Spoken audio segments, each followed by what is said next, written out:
That's what's holding us up. Madam President, I urge our colleagues to sit down, work out an agreement so that we can all celebrate the holidays with our families, and the families out there who are counting on us will know we've done the job for them. Thank you, Madam President. I yield the floor.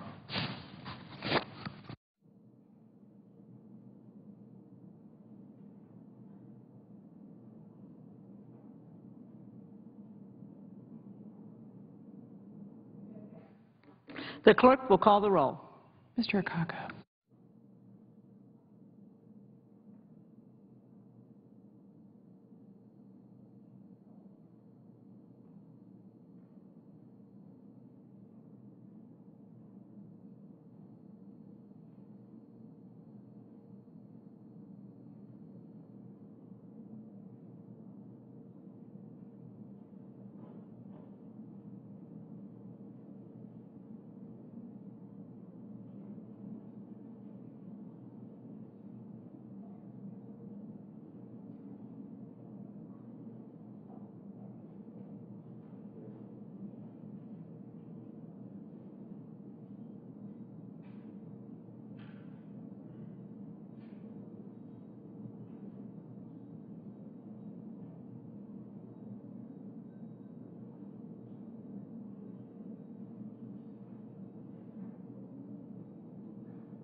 Senator Murray was talking on the floor there about extending unemployment benefits.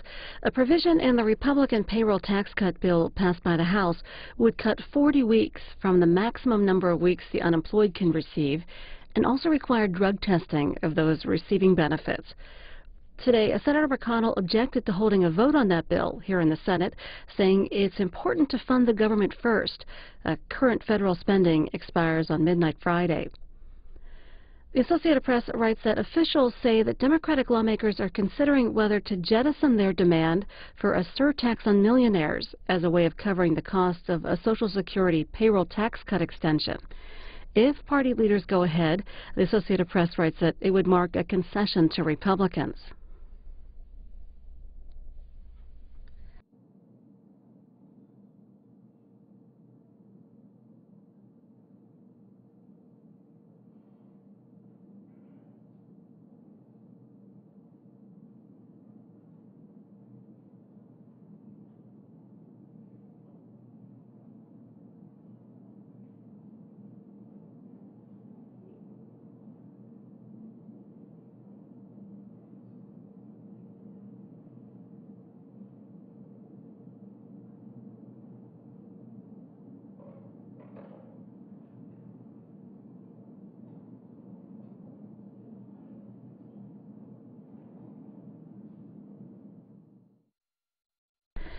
The House of Representatives is in recess now, expected to come back in shortly to vote on Defense Programs Bill. That's the House-Senate compromise on that legislation.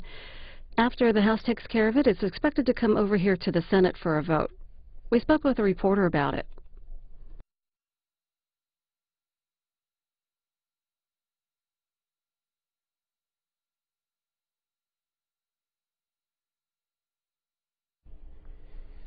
Megan Scully of Congressional Quarterly joining us. She covers the debate on defense authorization. The conference report. How did the House and Senate negotiators resolve the issue of detainee policy? They essentially accepted language that was in the Senate bill, the most controversial of which was a provision that would require military custody for terrorism suspects, foreign terrorism suspects. They've made some tweaks to address concerns by the White House, but which has threatened to veto the bill over this this provision. But it's too soon to tell whether those tweaks are going to satisfy the White House's demand. So the White House has not responded to the tweaks, as you referred to them, that have changed the bill. Sure. They say that they are reviewing the final conference report, or at least that was what the White House was saying as late Tuesday. We'll see if they put anything out officially today, weighing in one way or another on the final bill. Now, you write in today's CQ about an audit requirement being dropped. Why was it done, and what does that mean to the bill? Well, getting to a full financial audit has been an ongoing problem for the Defense Department, which is one of only 2 federal agencies that can't audit its books. The Senate version of the bill would have required an audit by 2014, which is 3 years ahead of the current target date of 2017, and the goal that Secretary Panetta has set for the department. There was concerns, though, in the House and among Pentagon officials that codifying that 2014 date was taking it a step too far. Several department officials said as late as the summer that 2017 was still a stretch. So by putting 2014 into law, it might have been an unrealistic requirement for the department. So the whole audit requirement has been dropped from the conference report? The requirement still stands at 2017 for the date. The conference report does require the Defense Department to report back to the Hill on its goal of getting to an audit by 2014, but it's not set in stone. What other program or policy highlights can you tell us about in the underlying measure? Sure. Well, there are new sanctions in the bill targeting the Central Bank of Iran. Those sanctions are designed to force a potential economic collapse that would, then move the country, force the country's hand at abandoning its alleged nuclear weapons program. That provision has drawn some concerns from the White House as well.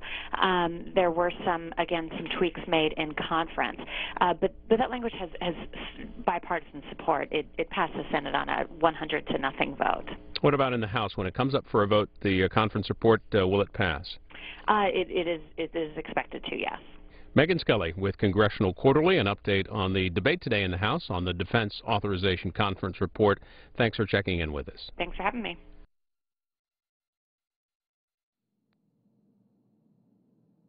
The House is expected to come back in and vote shortly on that House-Senate compromise to the Defense Programs Bill. The conference report is then expected to come here to the Senate for a vote, possibly this evening. You can see the House on C-SPAN, and as always, here on C-SPAN 2, the Senate. Madam President. The senator from South Dakota. Madam President, I ask unanimous consent to speak as if in morning business. I'm sorry, are we in a quorum call? I ask unanimous consent that the quorum call be lifted, and then I ask unanimous consent that I be allowed to speak as if in morning business for as much time as I may consume. Without objection. Madam President, I think there are a few things here that many people across the country and hopefully many people here in the Congress agree upon. One is that we need to be focused like a laser on getting people in this country back to work, on creating jobs. That is something that I think there is universal agreement on here. And the other thing I think there's universal agreement on, and that is that we ought to become more energy independent as a nation.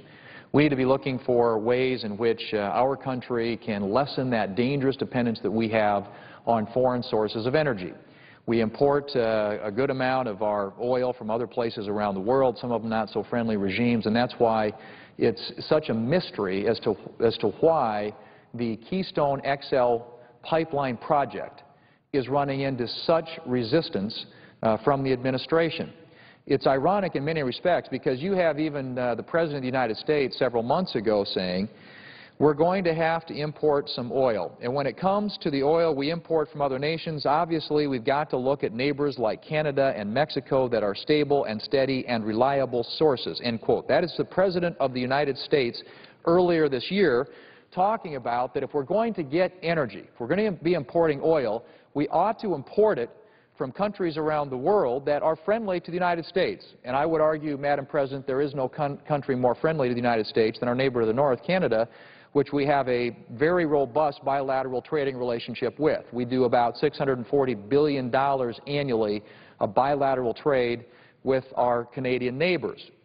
And so to think that we might be able to get oil from Canada as opposed to oil from Venezuela or oil from somewhere in the Middle East seems to be a really good option for this country, a really good option that policymakers here ought to be very supportive of.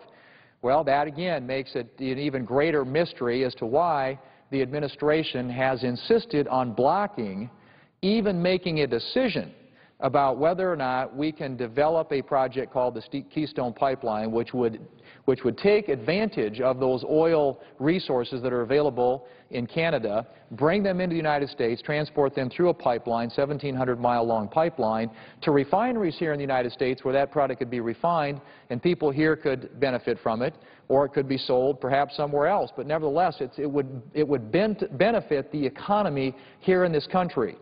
And both in the initial stages when the project is under construction as well as later on, create lots of jobs.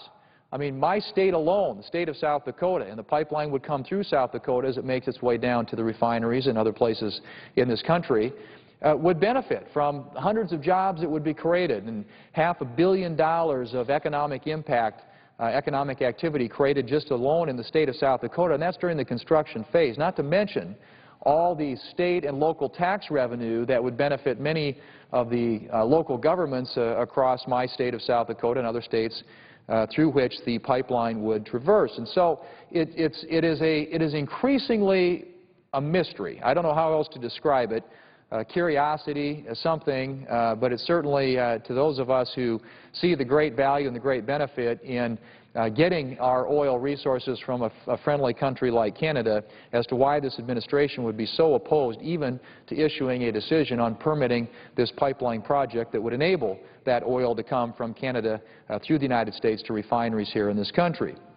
The other issue, as I said earlier, there's universal agreement on, is that we ought to be putting policies in place that create jobs. Well, Madam President, there is no greater shovel-ready project than the Keystone XL pipeline. It would have an immediate impact, 20,000 jobs created immediately, $7 billion initial investment, billions and billions more over the years as this project continues to be utilized, and furthermore, I would argue, creates other opportunities for energy project development in this country. Certainly the Bakken oil find in North Dakota, I think, would stand to benefit greatly from having a pipeline this accessible to it. So it creates all kinds of other spin-offs and other types of economic activity that would be good for jobs in this country. So you have something that lessens our dependence upon foreign sources of energy by about 700,000 barrels of oil a day, creates hundreds and thousands of jobs in this country, here in America, and enhances the ability of state and local governments to collect revenues which they desperately need for their own purposes and needs. And yet here we are looking at this project, or at least it's a decision on this project, being blocked by this administration for no apparent reason, other reason, I would argue, than politics. We are, as we all know, heading into a political year. The President's running for re-election next year, and I think what's pretty clear about this is that the delay on a decision on this project for 18 months clearly was designed to get past the presidential election so that the President would not have to make a decision that splits his political base, because you've got labor unions in support of this project, some environmental groups opposed to it. What's the natural, I guess, must be a political decision that this administration would make than to delay this? Well, that does not make sense for the American people and for American workers. The President has said that he gets up every morning and thinks about what he can do to create jobs in this country. Well, here's 20,000 jobs, immediate jobs, that we could benefit from right away, not to mention the many jobs that would come as this project is built. And so, Madam President, as we look at the legislation that's been sent to us from the House of Representatives, it includes this Keystone pipeline, XL pipeline language in it that would allow a decision to be made 60 days from its enactment, so that we could accelerate at least the period in which this decision could be made. Why is that important? Because this project is going to go on, one way or the other.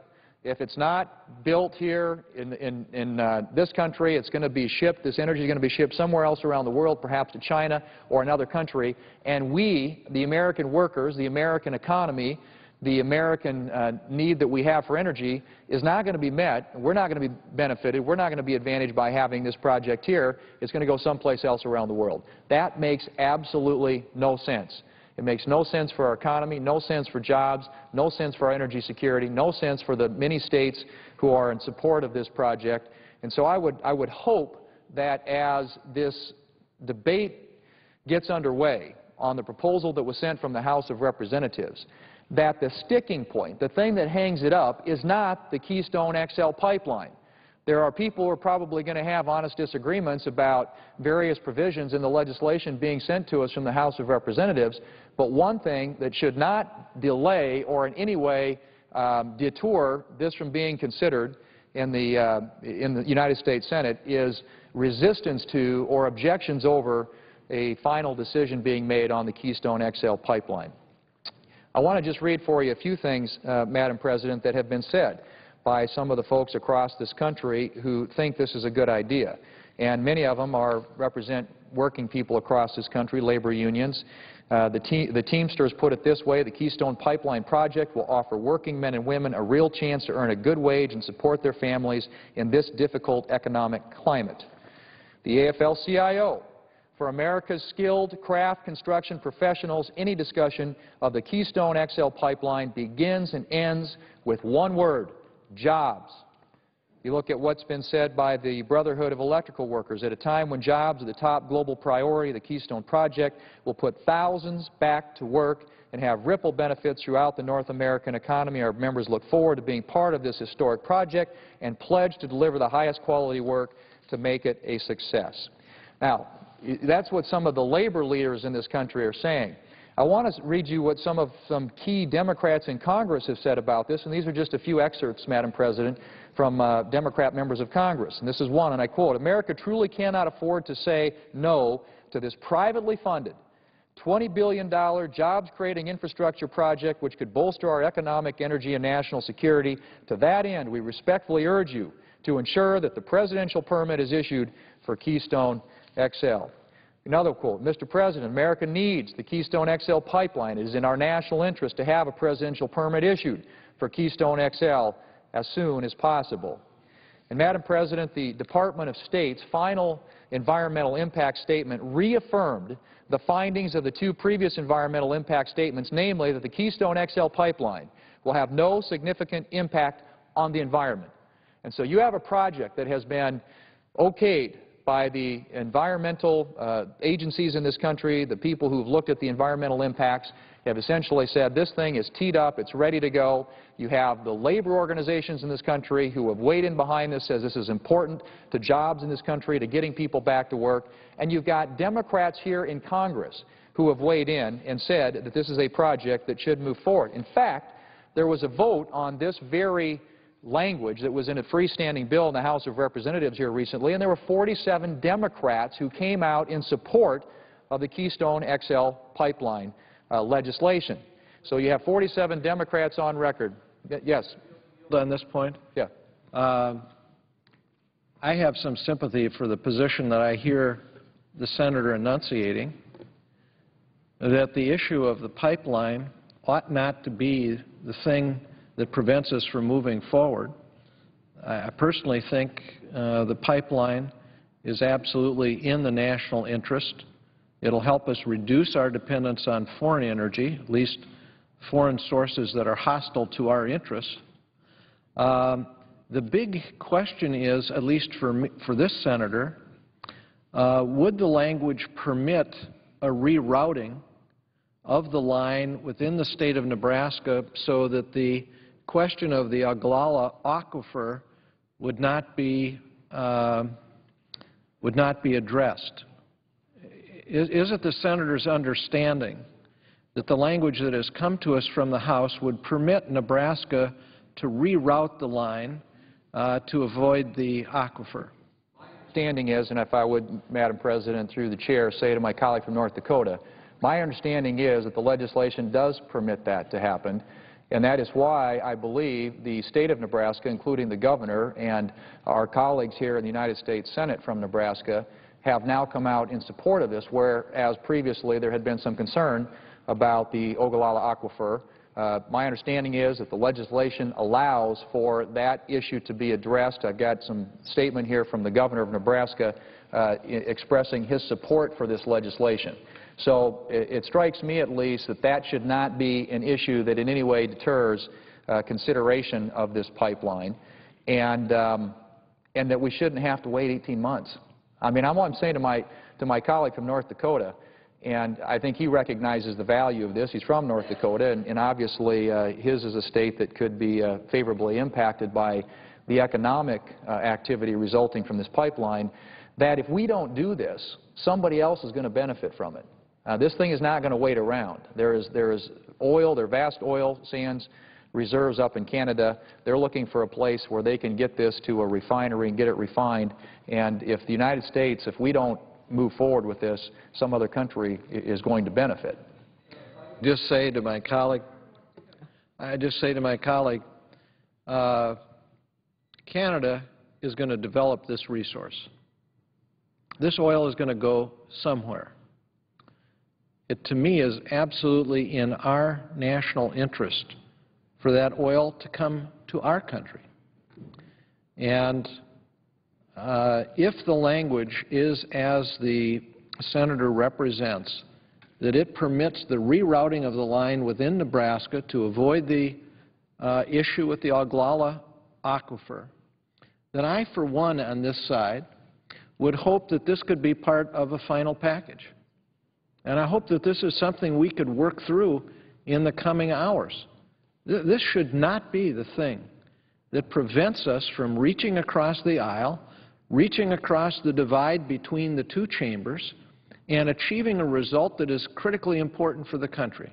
And I thank the senator for allowing me to ask these questions. And, Madam President, I appreciate the senator from North Dakota's comments. I couldn't agree more with the sentiment he expressed. I do believe that we have in front of us something that I think there's a lot of bipartisan support for.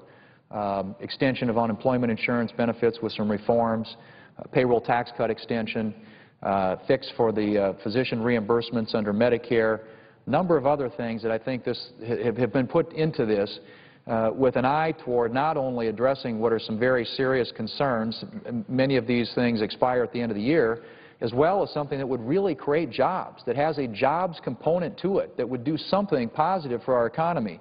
So I hope we can find a way to come together and that this does not become a deterrent to this, the legislation that's currently, or that's not currently, but going to be before us in the not-too-distant future, the proposal that came to us from the House of Representatives. I certainly hope that that doesn't unravel as a result of the Keystone XL pipeline language being included in there, because I think the senator from North Dakota has, like many of his colleagues on his side, many of the colleagues on our side, recognizes the value and what this could do for jobs, what this could do for our economy, what this could do for America's energy needs, and enable us to do business with a friendly partner to the north in Canada, as opposed to continuing to import oil from other countries around the world with whom we do not have that kind of a friendly and stable relationship.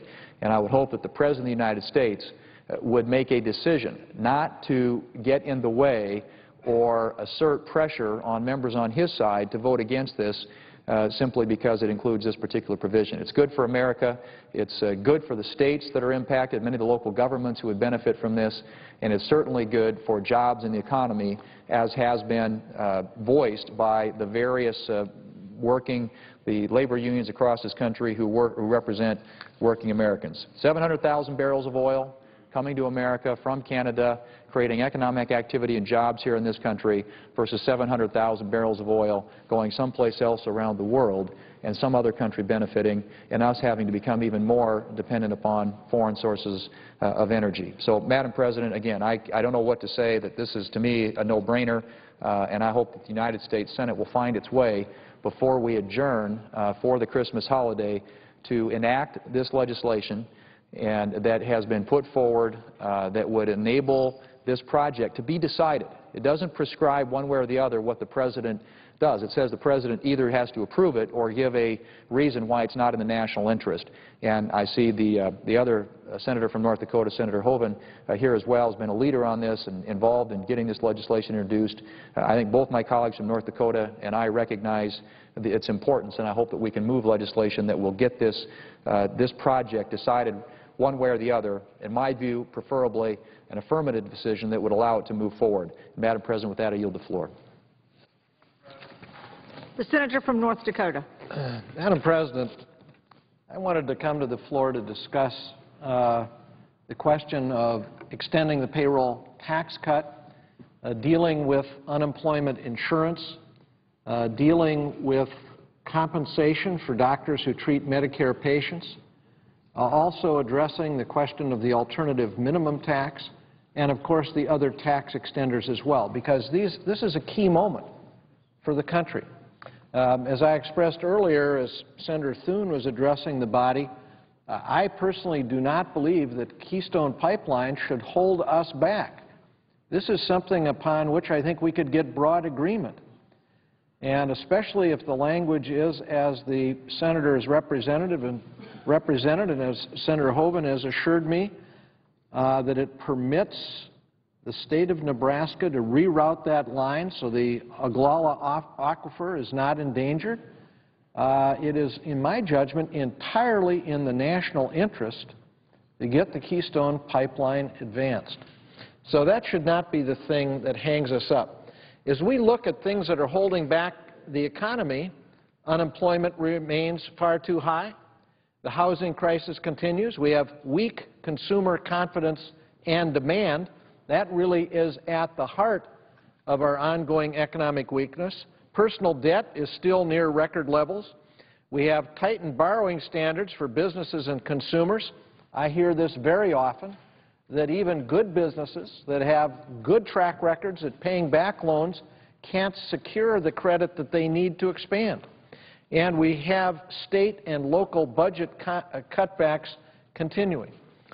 Madam President, as we look at the private sector jobs picture, there is some good news, because we have now had many months of expansion of private sector payrolls. In fact, if we go back here to 2010, in about the middle of the year, ever since then, we have seen private sector payrolls increasing to the tune of millions of jobs. So there is progress being made. And when we look at the reason there has been progress, I believe two of the most distinguished economists in the country gave us a background to understand why we are seeing this progress after one of the greatest financial debacles in our country's history. Alan Blinder, the former deputy chairman of the Federal Reserve, and Mark Zandi, who was an economic advisor to the McCain campaign, did an analysis of the federal government response to the financial crisis and the recession. Here's what they found. We find that its effects, this is TARP and stimulus, that its effects on real GDP, jobs, and inflation are huge, and probably averted what could have been called Great Depression 2.0. When all is said and done, the financial and fiscal policies will have cost taxpayers a substantial sum, but not nearly as much as most had feared, and not nearly as much as if policymakers had not acted at all. If the comprehensive policy responses saved the economy from another depression, as we estimate, they were well worth their cost. Madam President, we've got a debate going on in this country about economic policy. And our friends on the other side believe they have the answer, that they have the prescription. I would just remind those who might be listening that it was their policy and their prescription that led this country to the brink of economic collapse. They controlled the economic policy of this country for 8 years. And they put in place a series of policies that they said would dramatically expand job opportunities in this country and strengthen the economy. But we know what happened. At the end of 2008, I was in the meeting here in the Capitol with the Secretary of Treasury of the Bush administration and the chairman of the Federal Reserve. They told us they were taking over AIG, the big insurance company, the next morning, and they told us if they did not, they believed there would be a financial collapse within days. Now, Madam President, going back to the same tired, failed economic policies that put us in that position is a mistake, a profound mistake. Hopefully we would learn from history.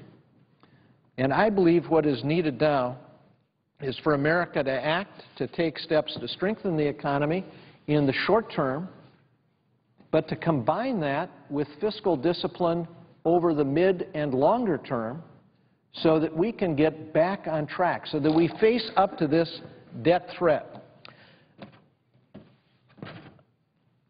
Two of the more distinguished economists in the country, in addition to the two I've already cited, have just concluded work for the Peterson Institute for International Economics.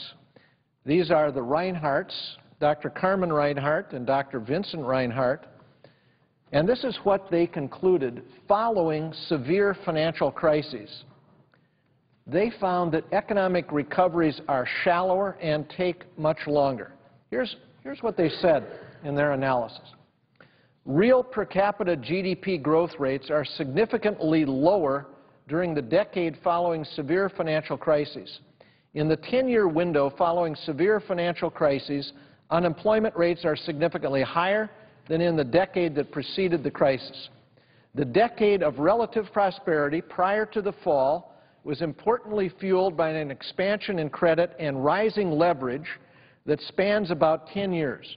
It is followed by a lengthy period of retrenchment that most often only begins after the crisis and lasts almost as long as the credit surge. Madam President, what they are reporting to us after looking at a long period of economic history and dozens of countries, that after a financial crisis, recovery takes much longer than is typical from a standard recession. Madam President, we now have a bill that is sent over from the House that I believe has serious defects. I believe that bill is a non-starter. First of all, the House leaders included extraneous provisions making it a partisan bill. President Obama has said he will veto it. Even the Senate GOP won't vote on it. So we have the curious circumstance that we have a bill sent to us by the House of Representatives, controlled by the Republican Party, and the Republican Party in the United States Senate won't permit a vote on the Republican bill. Now, one might ask themselves, why would that be? Perhaps the reason is they know there aren't many votes for it in this chamber, just as there weren't many votes for it when it was previously offered on this side. So, Madam President, more than just extending the payroll tax cut is at stake. We also need to extend unemployment insurance, and we need to fix the cut that is about to happen to doctors who treat Medicare patients. That's the so-called doc fix. And we need a compromise, not just partisanship, from both sides. Both of us need to find a way to come together. I've tried to indicate on this side a willingness to cross the partisan divide with respect to the Keystone Pipeline. Some on the other side have said that is important for their support for this legislation. I have said, at least speaking for me, that I'm prepared to support the Keystone Pipeline because I do believe it's in the national interest. Madam President, as we look at the effect of allowing the expiring payroll tax cut to die, this is what Goldman Sachs said to us. Should the payroll tax cut and extended unemployment benefits expire at the end of the year, fiscal drag will be intense in 2012. In other words, because there will be a reduction in demand in the economy, we will see lower economic growth, we will see lower job creation, we will even see a risk of returning to recession. Madam President, this is from Goldman Sachs. The U.S. economic analysis what turns a stall into a slump.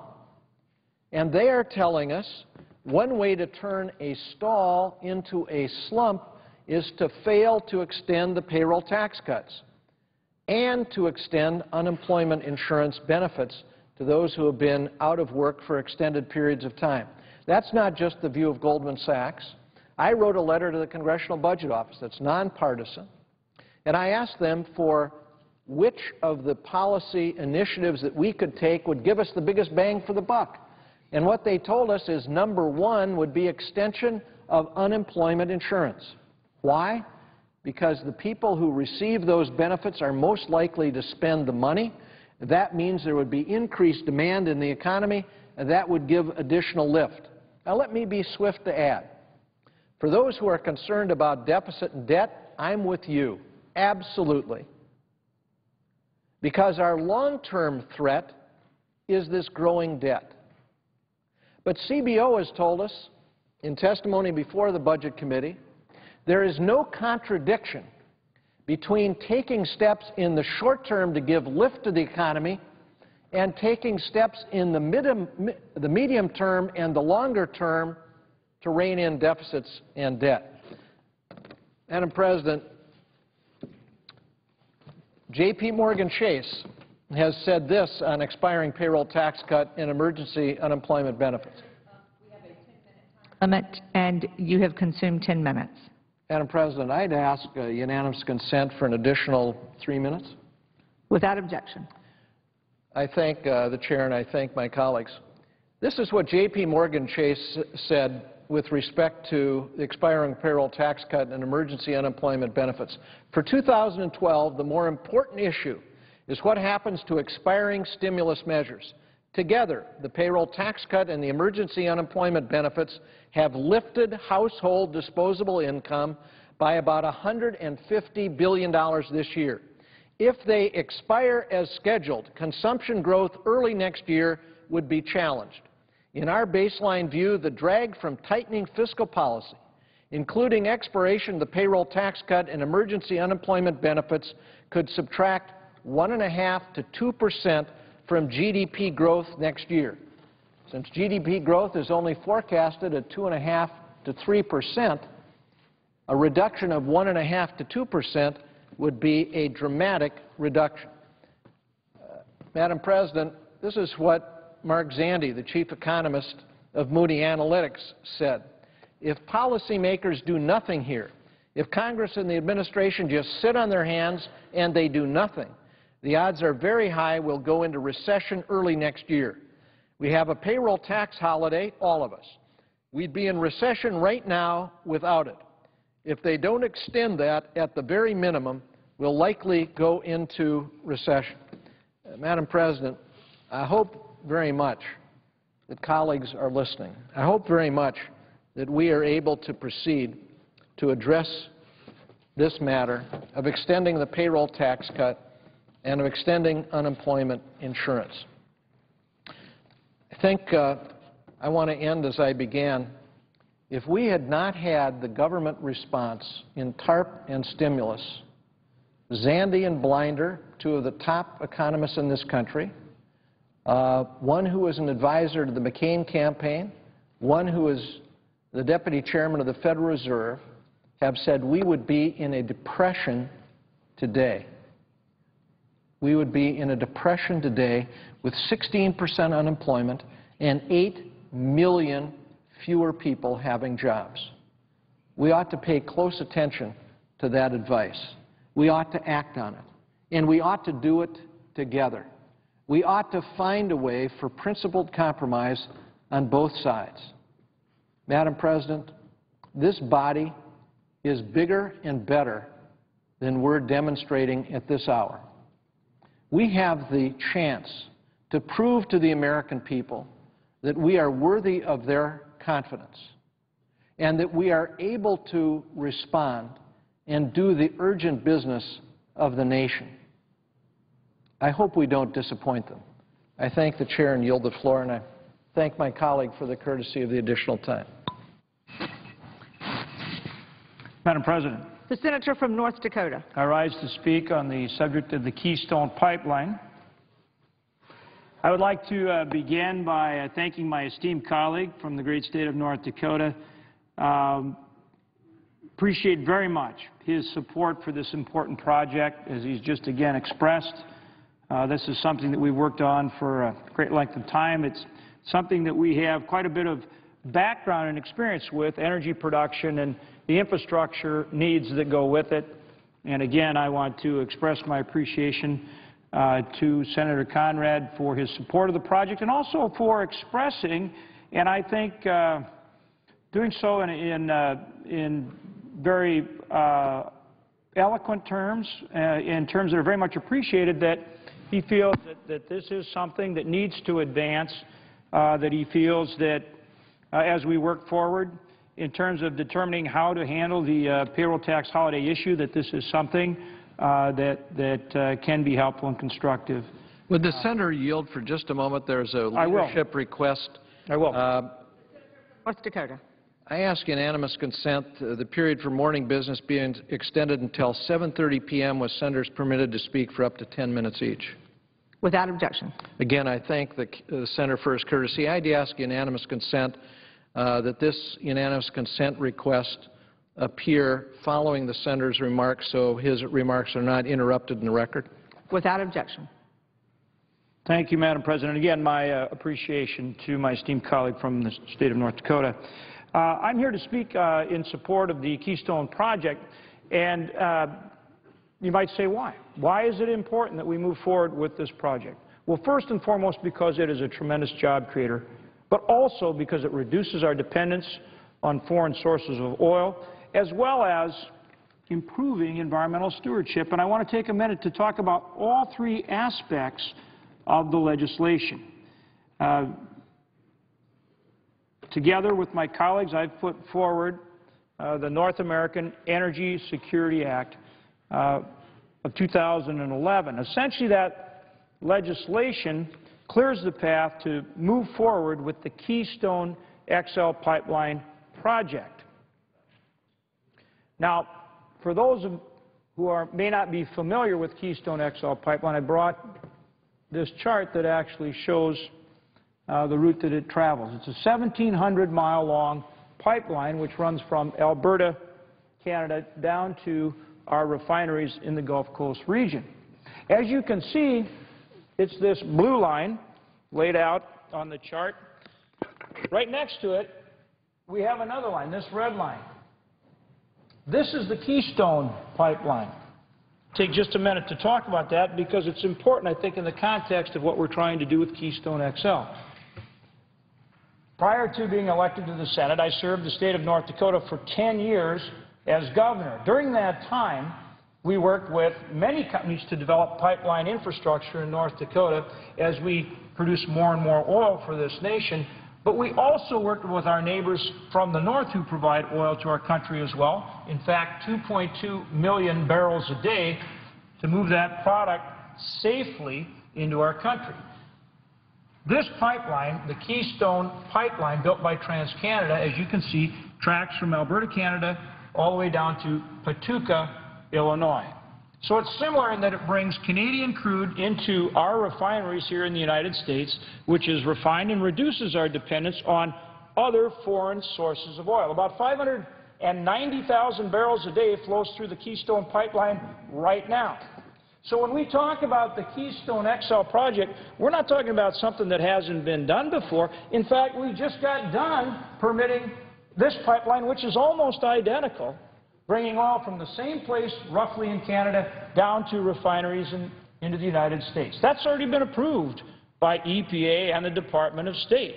Went through the requisite NEPA and study processes, went through the proper processes with the Department of State, and it's been approved. 590,000 barrels a day coming into our country to reduce our dependence on oil from places like the Middle East and Venezuela right now.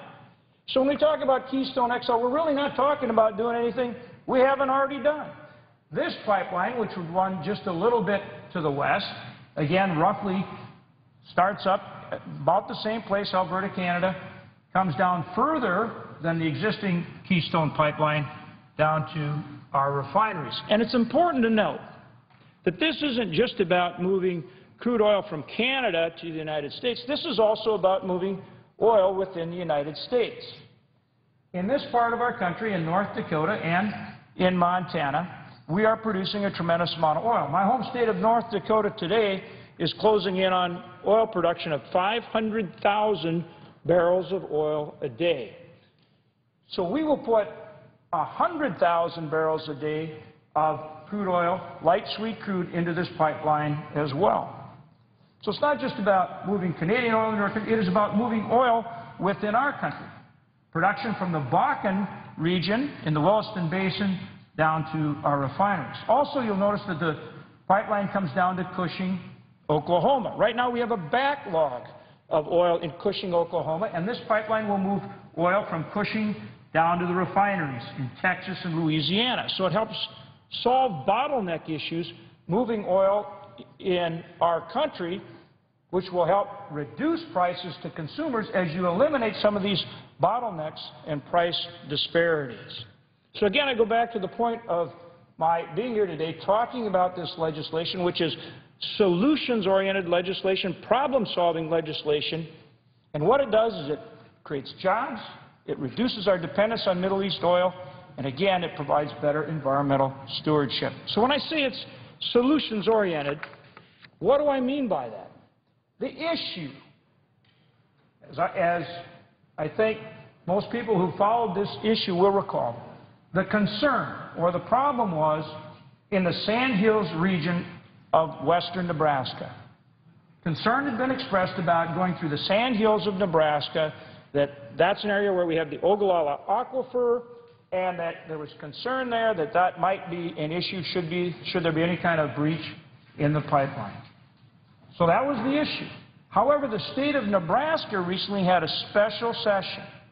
In that special session, they said, hey, we will work to reroute the project to eastern Nebraska, similar to the pipeline that already exists. That eliminates the problem. Now we don't have an issue anymore in the Sandhills region of Nebraska. The legislation that we've written and that has now been incorporated into the House bill takes that very solution and incorporates it into the legislation. It says that the Nebraska Department of Environmental Quality can work with EPA and the State Department to reroute the project in Nebraska so that there's no longer an issue. We solved the problem. It's problem-solving legislation. So we say over, as to the entire project, that the administration, with the state, the EPA, and so forth, has to make a decision on whether or not to approve the project within 60 days. Is it in the national interest or not? They have to make that decision within 60 days so the project can get started. We can start creating those construction jobs. But as I said, they're not bound by the 60 days. They have the time they need to incorporate the solution from the state special session. All we're saying is this project has been studied for 3 years. It's been studied for 3 years already. It's gone through the NEPA process. It's gone through the full EIS. State was ready to make a decision. It got held up because of Nebraska. We specifically addressed that problem. Now it's time to go forward. That's why this is problem-solving legislation. So again, this is about creating jobs. This is about reducing our dependence on Middle East oil. And we absolutely address the issue in Nebraska. We do not set a 60-day time limit on it. As to the rest of the project, we can get started. So let's talk about who supports the project. Well, the Prime Minister of Canada, Stephen Harper, has talked to our president and said, hey, look, our greatest ally is Canada. Canada says this is a very important project for Canada. This is about producing our energy resources in Canada. This is about jobs and economic opportunity in Canada. Let's join with our best ally and together create jobs, produce energy that we can count on. And again, it is about environmental stewardship. The issue's been brought up for those who say, well, we have some concerns about producing oil in the oil sand region of Canada. And I would submit that Canada, like we're doing here in North Dakota all the time is improving their technology in order to improve their environmental stewardship. For example, going to in situ mining rather than excavation for things like producing the oil sands. But the point we have to understand here that is very important, if the pipeline doesn't go this way, if the pipeline doesn't go south, it's going to go west. If it doesn't come, if this product doesn't come to the United States, this 700,000 barrels, it's going to the west coast of Canada where it will be loaded on ships and it will go to China. So we got a choice to make. Do we want to reduce our dependence on oil from the Middle East and from Venezuela and other parts of the world where we have real security issues? Do we want to increase the relationship and the economic ties with our best ally in the world? Or do we want 700,000 barrels a day of Canadian oil going to China instead? Oh, and by the way, let's talk about the environmental stewardship. That means that you have to haul it over there on oil tankers. We have to continue to bring our product in on oil tankers, so you have higher emissions, not lower emissions. And instead of that oil being refined in the cleanest refineries in the world, which we have, it's going to be refined in refineries in China, which have much higher emissions. So again, this is about, I mean, the whole focus of the legislation. I authored the bill. The whole focus in writing this bill was to say, how do we solve the problem? How do we deal with the concerns? How do we make sure we're being fair to people, but that we move forward with real job creation, with producing more energy to increase our energy independence with our good friend and neighbor, our strongest ally, Canada? How do we continue to do more in terms of private investment, deploying technologies, creating better environmental stewardship? It's about problem-solving legislation. And you can see we've got not only the U.S. Chamber of Commerce now supporting this legislation because they want to see job creation, you've got all of the large building and trade unions supporting it as well. AFL-CIO, International Brotherhood of Teamsters, International Brotherhood of Electrical Workers, Labor's International Union of North America, United Association, International Union of Operating Engineers. Quote, "It is America's workers who are clamoring for the expedited approval of this important project. We can't wait." Mark Ayers, President, Building and Construction Trades Department, AFL-CIO.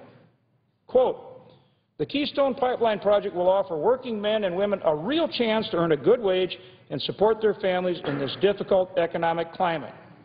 James P. Hoffa, International Brotherhood of Teamsters. "At a time when jobs are the top global priority, the Keystone Project will put thousands back to work and have ripple benefits throughout the North American economy. Our members look forward to being part of this historic project and pledge to deliver the highest quality work to make it a success." President Edwin D. Hill, International Brotherhood of Electrical Workers, and the list goes on. As I said, this project has been studied for 3 years. We've already built the sister project. We've gone through that whole process. This has been studied for 3 years already. How much will this project cost the American taxpayer? This is a $7 billion investment, but it's private investment. It's private investment that stimulates job creation. Not only will it not cost the American taxpayer one dime, the Perryman Group from Waco, Texas, estimates that it will create hundreds of millions of dollars in local and state revenues. You know, our country faces some real challenges. One of those challenges is we've got to get people back to work. We have 8.6% unemployment. We have 13.3 million people looking for work. We need to get them back to work. So government needs to create the legal, tax, and regulatory environment that stimulates private investment and gets people back to work. This legislation, this project, helps do that. We've got a deficit and a debt. Deficit of about $1.3 trillion, a debt that is now $15 trillion When our president took office, our debt was $10 trillion. The national debt was $10 trillion. Today, it's $15 trillion. We got to get a grip on our spending. We've got to start finding savings. But at the same time, we've got to grow this economy. We have got to get private investment going and grow this economy. That growth in revenues and controlling our spending is what will reduce the deficit and the debt. And you know what? We've got to do more to reduce our energy dependence on places like the Middle East and Venezuela, where we have real challenges. This is the kind of project that can do it. Mr. President, I submit to you that we need to move forward. This body has the opportunity to truly empower the kind of investment that we need to move our economy forward to create greater energy independence and to help Americans get back to work. And that's exactly what they want. I encourage my colleagues to support this legislation, and I yield the floor.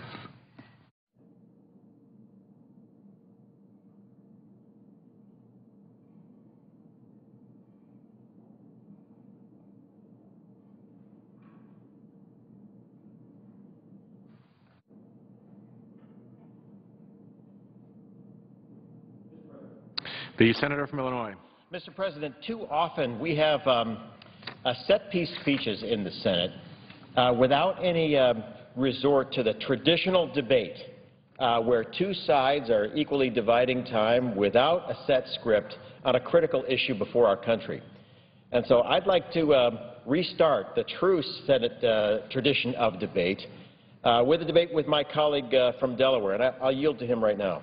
Thank you, Senator Kirk. I am grateful for your inviting me to join you in a real debate on the floor today on an issue about which we disagree and about which we've cast opposing votes earlier today. An issue of real import for our country, something that's been debated in the past and will be debated again in the future, but centrally the question of whether or not we should have a balanced budget amendment. Senator Kirk? So what I'd like to do now is sort of a chess clock style is to take 10 minutes with unanimous consent to be equally divided between me and the senator from Delaware on the subject of the balanced budget amendment. Without objection, for 10 minutes, the senator from Illinois and the senator from Delaware may engage in a colloquy, and the parliamentarian will keep track of each's time to the best of our capability. Mr. President, the United States needs to adopt a balanced budget amendment to the Constitution. It was a good idea when Thomas Jefferson backed it, and it's an even more important idea today. What we're seeing in Europe is a collapse of government finance because they have spent too much, taxed too much, and borrowed too much. Not only do they have a crisis of their government debt, but they have higher taxes and lower economic performance because of that philosophy. We cannot repeat that mistake. And that's why the Senate should have adopted a balanced budget amendment. I will speak in bipartisan fashion. Any of the balanced budget amendments we considered today would have been better, rather than to subject our country to a rising tide of debt and an economic model which is already, we're seeing, failing in Europe. Well, I couldn't agree more, Senator, that we need to be responsible, that the United States and this Senate need to face our serious and crippling national deficits and debt. It was a good idea when Thomas Jefferson recognized that a balanced budget amendment was a bad idea. Thomas Jefferson actually, several years later, after supporting a balanced budget amendment, acted as president in ways that demonstrated that he understood that real opportunities required extraordinary capabilities by the federal government. I was a county executive. Others in this chamber who were mayors or governors lived with balanced budget requirements, and it imposed great restrictions on us. It forced us to make tough decisions on annual timelines. So I understand why it's tempting to consider passing one of the balanced budget amendments that were before this chamber today. But there is a difference between the federal government and the state and local governments. Thomas Jefferson acted decisively to make the Louisiana Purchase possible, to finance the War of 1812. And during the current economic downturn, if the federal government hadn't been able to borrow and invest in restoring growth to this country, we wouldn't have had a Great Recession. We would have had a second depression. I'm convinced of it, and it's one of the reasons I think had the balanced budget amendment been in place, we would have been in even greater trouble than we've been over the last few years. Senator?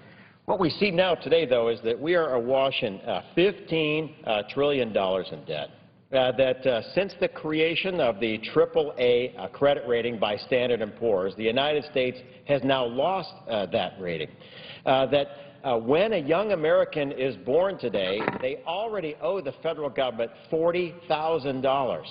And so they will have a lower income and a higher tax burden throughout their working lives because of the debts put on them.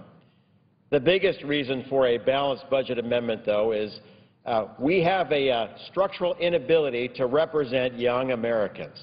They can't vote until they're age 18. And yet the representatives of their parents can transfer tremendous burdens onto that young generation of Americans. The essence of the American dream is that our children's lives will be better than our own. But given the weight of the debt we are now transferring onto the backs of the next generation, that may no longer be possible. We have absolutely got to have a structural way to prevent one generation from transferring new spending and new debt to the new generation, so that the American ideal is preserved and so that they have a fighting chance to have a better life than their parents.